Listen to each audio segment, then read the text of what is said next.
दोस्तों, एक मर्तबा हजरत अली रदी अल्लाह ताला अन्हो मस्जिद कूफा के मिंबर पर खड़े होकर खुतबा दे रहे थे।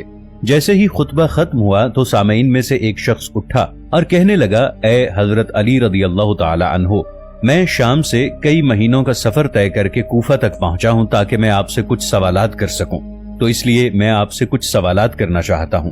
हजरत अली रदी अल्लाह ताला अन्हो ने फरमाया, ए इब्ने आदम, तुम जो सवाल करना चाहते हो बिला झिझक मुझसे पूछ सकते हो। तब वो शख्स कहने लगा, ए अली रदी अल्लाह ताला अन्हो, मेरा सबसे पहला सवाल यह है कि अल्लाह ताला ने सबसे पहले किस चीज को पैदा फरमाया था।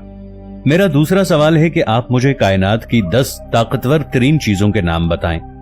मेरा तीसरा सवाल यह है कि वो ऐसी कौन सी चीज है जो सांस लेती है मगर इसमें गोश्त या खून ऐसी कोई चीज नहीं है। मेरा चौथा सवाल यह है कि अल्लाह ताला ने सबसे पहले आसमान को किस चीज से पैदा फरमाया। मेरा पांचवा सवाल यह है कि आप मुझे 7 आसमानों के नाम बताएं। मेरा छठा सवाल यह है कि आप मुझे आसमान के तालों और इनकी कुंजियों के बारे में मालूमात फराहम करें। मेरा 7वां सवाल यह है कि मुझे जमीन की सबसे बेहतरीन वादी का नाम बताएं। इसके बाद मेरा 8वां और सबसे आखिरी सवाल यह है कि रुए जमीन पर जो सबसे बदतरीन और भयानक वादी है उसका नाम क्या है। नाजरीन, वीडियो शुरू करने से पहले मैं आपको बताता चलूं कि मैं जो वाकया आपको सुनाने जा रहा हूं, ये वाकया 1000 साल कबल अहादीस की मुस्तनद कुतुब मसलन अल खिसाल के बाब नंबर 10 हदीस नंबर 25 में नुमाया तौर पर मौजूद है। दोस्तों, हजरत अली रदी अल्लाह ताला अन्हो ने फरमाया, ए इब्ने आदम, तुम्हारा सबसे पहला सवाल यह है कि अल्लाह ताला ने सबसे पहले किस चीज को पैदा फरमाया था। तो तुम जान लो, अल्लाह ताला ने सबसे पहले नूर को पैदा फरमाया था। तुम्हारा दूसरा सवाल यह है कि इस कायनात की 10 ताकतवर तरीन चीजें कौन सी हैं। तो अल्लाह ताला ने इस पूरी कायनात में सबसे ज्यादा ताकतवर पत्थर को पैदा किया। अल्लाह ने इससे भी ताकतवर चीज लोहे को पैदा किया जो पत्थर को काट सकता है। इसी तरह आग को लोहे से भी ज्यादा ताकतवर बनाया जो लोहे को पिघला देती है। आग से ताकतवर पानी है जो आग को बुझा देता है। पानी से ज्यादा ताकतवर बादल हैं जो पानी को आसमान पर उठाए फिरते हैं। बादल से ज्यादा ताकतवर हवा है जिसकी वजह से बादल आसमान पर इधर उधर उड़ते रहते हैं। हवा से ताकतवर हवा का फरिश्ता है जो हवाओं को जमीन पर चलाता है। हवाओं के फरिश्ते से ज्यादा ताकतवर मलकुल मौत है जो हवा के फरिश्ते को भी अल्लाह के हुक्म से मौत दे सकता है। मलकुल मौत से भी ज्यादा ताकतवर मौत है जो खुद मलकुल मौत को भी मौत दे देगी। मौत से भी ज्यादा ताकतवर अल्लाह ताला का हुक्म कुन है। जब अल्लाह किसी काम के करने का हुक्म जारी करता है तो फिर कोई भी शय उसके काम के बीच रुकावट नहीं बन सकती और वो काम अल्लाह के हुक्म से होकर रहता है। ऐ इब्ने आदम, तुम्हारा तीसरा सवाल यह है कि वो ऐसी कौन सी चीज है जो सांस तो लेती है मगर इसमें गोश्त पोस्त और खून मौजूद नहीं है। तो तुम जान लो, वो चीज सुबह है। अल्लाह रब्बुल इज्जत ने कुरान पाक में इरशाद फरमाया है, कसम है रात की जब वो जाने लगे और सुबह की जब वो सांस लेकर आने लगे। दोस्तों, ये चांद, सूरज, सितारे, सैयारे, कहकशाएं, जमीनो आसमान, सुबह और शामें, ये सब भी अल्लाह ताला की मखलूकात हैं। इसीलिए अल्लाह ताला कुरान पाक में सूरतुल इसरा पारा 15 आयत 44 में इरशाद फरमाता है, 7 आसमान और 7 जमीनें अल्लाह की तस्बीह बयान करते हैं और हर वो चीज भी जो 7 आसमानों और 7 जमीनों में रहती है, और ऐसी कोई भी चीज नहीं जो अल्लाह ताला की तारीफ के साथ उसकी तस्बीह बयान न करे, मगर तुम उनकी तस्बीह को समझते नहीं हो। कुरान पाक की इस आयत के मुताबिक 7 आसमानों और 7 जमीनों में रहने वाली मखलूकात के अलावा खुद 7 आसमान और 7 जमीनें अल्लाह पाक की तस्बीह बयान करते हैं, लेकिन हम इंसान इन चीजों के हम्दो सना करने के अंदाज को समझ नहीं सकते। फिर हजरत अली रदी अल्लाह ताला अन्हो ने फरमाया, ए इब्ने आदम, अब तुम्हारा अगला सवाल यह है कि अल्लाह ताला ने पहले आसमान को किस चीज से पैदा फरमाया। तो जान लो, अल्लाह ताला ने पहले आसमान को पानी के बुखारात से पैदा फरमाया। बुखारात पानी के उस भाप या धुएं को कहते हैं जो पानी गर्म होने के बाद निकलने लगता है। अल्लाह सुब्हानहू व तआला ने इसी भाप और धुएं से पहले आसमान को बनाया है। ऐ इब्ने आदम, तुम्हारा अगला सवाल यह है कि तुम्हें 7 आसमानों के नाम बताए जाएं।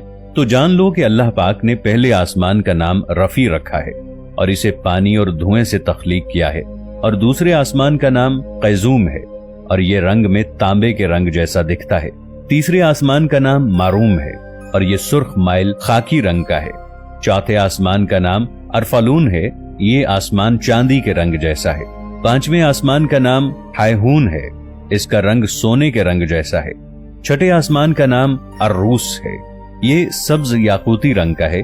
और फिर सातवें आसमान का नाम अजमा है, इसका रंग सफेद मोती यानी नूर जैसा है। तुम्हारा अगला सवाल कि तुम्हें आसमान के तालों और उनकी कुंजियों के बारे में बताया जाए, तो ए इब्ने आदम, जान रखो कि आसमान के ताले अल्लाह के साथ शिर्क करना है। जो अल्लाह के सिवा किसी और को अपना माबूद बनाएगा तो यकीनन उसके लिए आसमान के दरवाजों के ताले कभी नहीं खुलेंगे। इन दरवाजों की कुंजियां मौत के वक्त या उससे पहले सच्चे दिल से ला इलाहा इल्लल्लाहु मुहम्मदुर रसूलुल्लाह की गवाही देना है। दोस्तों, बुखारी और मुस्लिम की अहदीस के मुताबिक अल्लाह ने एक आसमान से दूसरे आसमान की तरफ जाने के लिए मुख्तलिफ दरवाजों को तख्लीक किया है। अल्लाह पाक के बहुत से नबी और पैगंबर इन्हीं दरवाजों से गुजरकर मुख्तलिफ आसमानों की तरफ जा चुके हैं। बुखारी और मुस्लिम की इन्हीं अहदीस के मुताबिक हजरत आदम अलैहिस्सलाम पहले आसमान पर, हजरत याह्या अलैहिस्सलाम और हजरत ईसा अलैहिस्सलाम दूसरे आसमान पर, हजरत यूसुफ अलैहिस्सलाम तीसरे आसमान पर, हजरत इदरीस अलैहिस्सलाम चौथे आसमान पर, हजरत हारून अलैहिस्सलाम पांचवें आसमान पर, हजरत मूसा अलैहिस्सलाम छठे आसमान पर और हजरत इब्राहीम अलैहिस्सलाम सातवें आसमान पर मौजूद हैं। अल्लाह रब्बुल इज्जत ने सूरतुज़ ज़ारियात की आयत नंबर 7 में इरशाद फरमाया है, कसम है रास्तों वाले आसमान की। यानी कुरान की इस आयत के मुताबिक अल्लाह ताला ने आसमान में रस्तों को भी बनाया है। अल्लाह के नबी इन्हीं रास्तों से गुजरकर मुख्तलिफ आसमानों पर जा चुके हैं। हजरत अली रज़ियल्लाहु ताला अन्हु ने फरमाया, ए इब्ने आदम, अब तुम्हारा 7वां सवाल यह है कि जमीन की सबसे बेहतरीन वादी कौन सी है? तो जान लो, जमीन पर खूबसूरत तरीन वादी सरनदीप है, क्योंकि अल्लाह ताला ने हजरत आदम अलैहिस्सलाम को आसमान से उतारकर सबसे पहले इसी वादी में भेजा था। दोस्तों, ये वादी मौजूदा दौर में श्रीलंका में मौजूद है। हजरत अली रज़ियल्लाहु अन्हु ने फरमाया, इब्ने आदम, तुम्हारा सबसे आखिरी सवाल यह है कि इस दुनिया में सबसे भयानक और बदतरीन वादी कौन सी है? तो हजरत अली रज़ियल्लाहु अन्हु ने इस आदमी के सवाल पर यह बयान फरमाया कि दुनिया की भयानक और बदतरीन वादी यमन में मौजूद है और इस वादी का नाम बैरहूत है, क्योंकि ये वादी जहन्नम की वादियों में से एक वादी है, जहां पर मरने के बाद काफिर और मुशरिक लोगों की रूहों को अजाब दिया जाता है। इस वादी में रूहें रो रो कर अल्लाह से मुआफी की फरियाद करती हैं कि ऐ परवरदिगार, हमने दुनिया की रंगीनियों में खोकर तेरे हर हुक्म से मुंह मोड़ा और हिदायत के होते हुए भी रूए जमीन पर गुनाहों को आम किया। ऐ अल्लाह, तू एक बार हमें दोबारा दुनिया में भेज दे, हम सारी जिंदगी तेरा ही हुक्म बजा लाते रहेंगे, तेरे ही बताए हुए रास्ते पर अमल पैरा होंगे।